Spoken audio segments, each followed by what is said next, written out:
सच में ईरान सिर्फ चेतावनी दे रहा है या फिर इस युद्ध का सबसे खतरनाक चरण अभी शुरू हुआ है। डिमोना पर हमला हुआ लेकिन परमाणु ठिकाने बचा लिए गए। क्यों? क्योंकि ईरान दुनिया को एक संदेश देना चाहता है, हम चाहे तो सब कुछ खत्म कर सकते हैं। ईरान ने इजराइल के डिमोना इलाके पर हमला जरूर किया, लेकिन सबसे महत्वपूर्ण बात यह रही कि उसने सीधे परमाणु संयंत्रों को निशाना नहीं बनाया। यानी हमला हुआ, मिसाइलें पहुंची, लेकिन असली लक्ष्य बचा लिया गया। ईरान का संदेश साफ था, हम तुम्हारे परमाणु ठिकानों तक पहुंच सकते हैं, लेकिन फिलहाल यह सिर्फ चेतावनी है। यही इस पूरे घटनाक्रम की सबसे बड़ी रणनीति परत है। दूसरी तरफ डोनाल्ड ट्रंप लगातार कह रहे हैं कि अगर जरूरत पड़ी तो ईरान के ऊर्जा संयंत्रों को पूरी तरह तबाह कर दिया जाएगा। लेकिन सवाल यह है, क्या यह वास्तव में संभव है? ईरान ने तुरंत जवाब दिया और कहा, अगर उसके ऊर्जा ढांचे पर हमला हुआ तो पूरे क्षेत्र में मौजूद अमेरिकी हितों, सैन्य अड्डों और इजरायली जल संयंत्रों को निशाना बनाया जाएगा। यहीं से समझ आता है कि मामला सिर्फ मिसाइलों का नहीं बल्कि पूरी रणनीति का है। असल में ट्रंप की धमकी के पीछे एक बड़ी रणनीति कमजोरी छुपी है, क्योंकि ईरान का ऊर्जा ढांचा किसी एक शहर या एक बड़े प्लांट पर निर्भर नहीं है। ईरान ने अपने बिजली उत्पादन को पूरे देश में फैला रखा है। 400 से ज़्यादा पावर स्टेशन अलग अलग इलाकों में मौजूद है। सबसे बड़ा ऊर्जा संयंत्र भी कुल उत्पादन का केवल लगभग 3% हिस्सा देता है। मतलब अगर सबसे बड़े प्लांट पर हमला भी हो जाए तब भी पूरा सिस्टम बंद नहीं होगा। यही वजह है कि ईरान का ऊर्जा नेटवर्क डिसेंट्रलाइज्ड माना जाता है। इसके उलट इजराइल का ढांचा कई महत्वपूर्ण बिंदुओं पर केंद्रित है, इसलिए वहां सीमित हमले भी बड़ा असर डाल सकता है। यानी अगर लंबी लड़ाई हुई तो ऊर्जा युद्ध दोनों पक्षों के लिए निर्णायक बन सकता है। अब बात करते हैं उस सिद्धांत की जो इस समय सबसे ज्यादा चर्चा में है।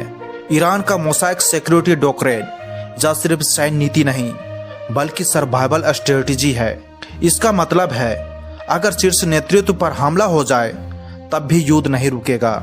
ईरान ने अपनी सैन्य संरचना को छोटे छोटे क्षेत्रीय कमांड में बांट रखा है। हर प्रांत में स्थानीय कमांड, स्थानीय संसाधन, स्थानीय प्रतिक्रिया क्षमता मौजूद है। यानी तेहरान से संपर्क टूट जाए तब भी स्थानीय कमांडर खुद फैसले लेकर ऑपरेशन जारी रख सकते हैं। यही कारण है कि शीर्ष कमांड पर हमले के बावजूद ईरानी प्रतिक्रिया रुकती नहीं दिखाई देती। ईरान की सैन्य संरचना में लगभग 30 से ज़्यादा प्रांतीय कमांड शामिल मानी जाती है।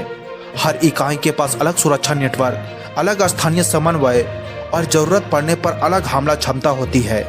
इस मॉडल का मकसद है युद्ध को छोटा नहीं लंबा करना, क्योंकि लंबा युद्ध ताकतवर देश को भी थका देता है। यही कारण है कि ईरान सीधे निर्णायक टकराव से ज़्यादा लंबी रणनीति थकावट पर भरोसा करता है। अब डिमोना पर लौटते हैं। डिमोना पर हुआ हमला सिर्फ सैन्य घटना नहीं था बल्कि साइकोलॉजिकल मैसेज था। ईरान के वरिष्ठ अधिकारियों ने संकेत दिया कि अगर इतनी सुरक्षा वाले क्षेत्र में मिसाइल पहुंच सकती है तो आगे का चरण अलग हो सकता है। यानी संदेश साफ है, इजराइल का आसमान पूरी तरह सुरक्षित नहीं माना जा सकता। रिपोर्ट्सों के अनुसार कुछ मिसाइलों को रोकने में कठिनाई आई और इससे इंटरसेप्शन कैपेबिलिटी पर सवाल उठे। यही वजह है कि अब युद्ध का अलग चरण ज़्यादा संवेदनशील माना जा रहा है। इसके साथ ही ड्रोन रणनीति भी सामने आई है। ईरान ने ऐसे ड्रोन उपयोग किए जिनका रडार सिग्नेचर छोटा बताया गया, यानी डिटेक्शन कठिन, लंबी दूरी और अधिक समय तक उड़ान की क्षमता इन्हें और प्रभावी बनाती है। अगर यह उत्पादन बड़े स्तर पर बढ़ता है तो भविष्य के हमलों में सटरेशन स्ट्रेटजी अपनाई जा सकती है।